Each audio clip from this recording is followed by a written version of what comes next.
શ્રીમદ ભગવત ગીતા એટલે 5000 વર્ષો પહેલા કુરુક્ષેત્રના મેદાનમાં ભગવાન શ્રી કૃષ્ણના મુખ કમળમાંથી નીકળેલા અર્જુનને ઉપદેશ રૂપી વાણી એટલે શ્રીમદ ભગવત ગીતા.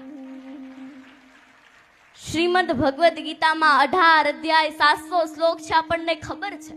પણ દરેક અધ્યાયમાંથી આપણા જીવનને લગતું કંઈક ને કંઈક જાણવા મળે છે.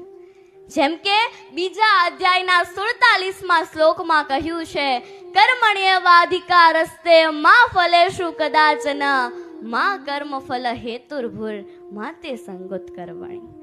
કે તું નિત્ય કર્મ કરતો જા, ફળની ચિંતા ન કર, એ તને આપોઆપ મળી જશે.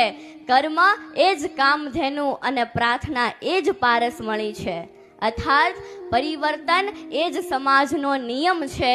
જે તમારા નસીબમાં નથી એ તમને ક્યારેય મળવાનું નથી, પરંતુ જે તમારા નસીબમાં છે એ દુનિયાની કોઈ તાકાત નથી કે તમારા સુધી પહોંચવા રોકી શકે. શ્રીમદ ભગવત